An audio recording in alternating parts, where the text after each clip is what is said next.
সবার জন্য দারুণ সুখবর। এখন আর আপনাকে যুবসাথীর ফর্মটি জমা দেওয়ার জন্য দুয়ারে সরকার ক্যাম্পে যেতে হবে না। আপনি চাইলে অনলাইনেই যুবসাথীর ফর্ম জমা করতে পারেন। তো আজকের এই ভিডিওতে আমরা দেখব কিভাবে আপনি যুবসাথী অনলাইনে অ্যাপ্লাই করবেন। তো অনলাইনে আবেদন করার আগে আপনাকে কিছু ডকুমেন্টস পিডিএফে আর জেপিজিতে রেডি করে নিতে হবে সঠিক সাইজে। তো আপনি নিজের ডকুমেন্টস কিভাবে সঠিক ফরম্যাটে রেডি করবেন, যার জন্য আমি অলরেডি ভিডিও বানিয়ে দিয়েছি। ভিডিওর লিঙ্ক আপনি ভিডিও ডেসক্রিপশনে পেয়ে যাবেন। তো সেই ভিডিও দেখে আপনাকে নিজের মাধ্যমিকের অ্যাডমিট কার্ড, মাধ্যমিকের মার্কশিট, আপনার আধার কার্ড, আপনার ভোটার কার্ড, ব্যাংকের পাসবুক, আর যদি আপনি এসসি, এসটি বা ওবিসি হয়ে থাকেন তো সেই সার্টিফিকেট পিডিএফ ফরম্যাটে রেডি করে নেবেন।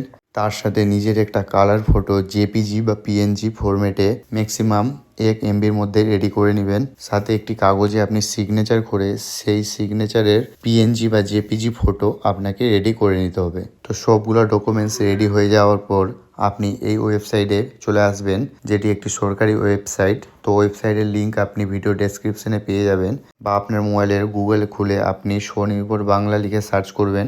লিখতে আপনার সামনে এই ওয়েবসাইটটি চলে আসবে, যেখানে ক্লিক করে আপনার সামনে ওয়েবসাইটটি খুলে যাবে। তো এই ওয়েবসাইটের হোম পেজে আপনি ভিজিট করবেন, যার জন্য এই লোগোতে ক্লিক করবেন। ক্লিক করতে আপনার সামনে এরকম পেজ খুলবে, যেখানে নিচে আপনি Bangla Yuvasathi click to apply এর অপশনটি পেয়ে যাবেন, যেখানে ক্লিক করবেন। তো আপনি এই পেজ থেকে অনলাইনে অ্যাপ্লাই করতে পারেন খুব সহজেই, যার জন্য আপনি অ্যাপ্লাই অনলাইনে অপশনটিতে ক্লিক করবেন। ক্লিক করতে আপনাকে অ্যাপ্লিকেশনে লগ ইন করে নিতে হবে, যার জন্য আপনি নিজের ভ্যালিড মোবাইল নাম্বার, যেই নম্বরটি আপনার ব্যাংকে এবং আধার কার্ডের সাথে লিঙ্ক আছে, সেই নম্বরটি দিয়ে দিবেন।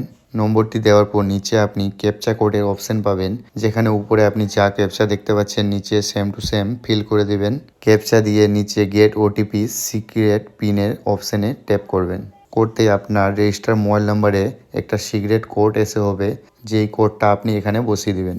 কোডটা বসিয়ে ভেরিফাইড পিনে ক্লিক করবেন। ক্লিক করতে আপনার সামনে অ্যাপ্লিকেশন ফর্মটা খুলে চলে আসবে, যেখানে আপনাকে 3টে স্টেপে ফর্মটি কমপ্লিট ফিল করতে হবে। তো প্রথমে আপনার মোবাইল নাম্বারটি আপনি দেখতে পাবেন, নিচে আপনার আধার কার্ড নম্বরটা দিবেন, তারপর নিজের ফার্স্ট নেম দিবেন, মিডিল নেম থাকলে মিডিল নেমটা দিবেন, আর লাস্ট নেম মানে সার নেমটা দিয়ে দিবেন। নিচে mobile number link with bank অ্যাকাউন্টের অপশন পাবেন, যেখানে আপনি নিজের মোবাইল নাম্বারটা দিবেন, ইমেল আইডিটা দিবেন, নিজের জেন্ডারটা সিলেক্ট করবেন, ডেট অফ বার্থ দেবেন, আর 1/4/2026 অনুযায়ী যদি আপনার 21 থেকে 40 বছরের মধ্যে বয়স সীমা থাকে তবেই আপনি ফর্মটি ফিল করতে পারবেন।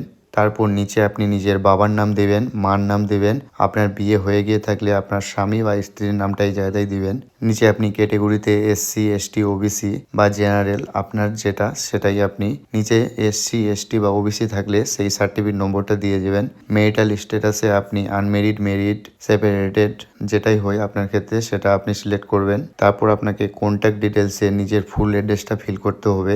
তো নিচে হাউস নাম্বারে নিজের বাড়ির নাম্বারটা দিয়ে দিবেন, যেটা আপনি 2002 ভোটার লিস্টে পেয়ে যাবেন, বা আপনার জানা থাকলে আপনি দিয়ে দেবেন। নিচে আপনাকে নিজের গ্রামের নাম, post office, district, block, police station, গ্রাম পঞ্চায়েত, পিনকোড সব কিছু সিলেক্ট করে নিতে হবে। তার নিচে আপনি মাধ্যমিক পরীক্ষার ডিটেলস ফিল করার অপশনটি পাবেন, যেখানে প্রথমে আপনি যেই বোর্ডের আন্ডারে মাধ্যমিক পরীক্ষা দিয়েছেন সেটা সিলেক্ট করবেন। মাধ্যমিকের এডমিট দেখে আপনার রোল আর নাম্বারটা দিয়ে দিবেন। যেই সালে মাধ্যমিক দিয়েছেন সেই ইয়ারটা এখানে বসিয়ে দিবেন। আপনার হাইয়েস্ট কোয়ালিফিকেশন কি সেটা এখানে লিখে দিবেন। নিচে প্রেজেন্ট অকুপেশন মানে আপনি বর্তমানে কি কাজ করেন সেটা লিখে দিবেন।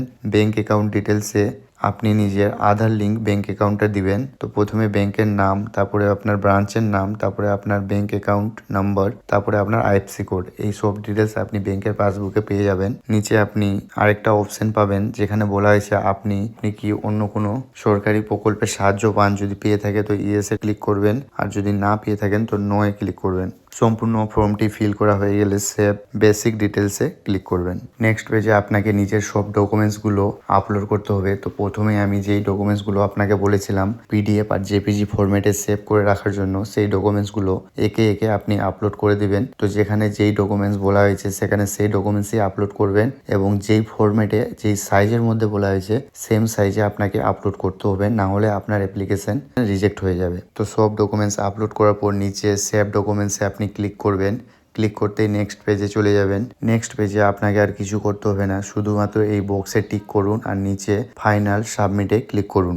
ক্লিক করতে আপনার অ্যাপ্লিকেশন সাকসেসফুলি সাবমিট হয়ে যাবে। সাবমিট হয়ে গেলে আপনি আপনার অ্যাপ্লিকেশন আইডিটা পেয়ে যাবেন। সাইডে আপনি অ্যাপ্লিকেশন ফর্মটা পাবেন, যেটা ডাউনলোড করে নিজের কাছে রেখে দিবেন পরবর্তী স্ট্যাটাস চেক করার জন্য।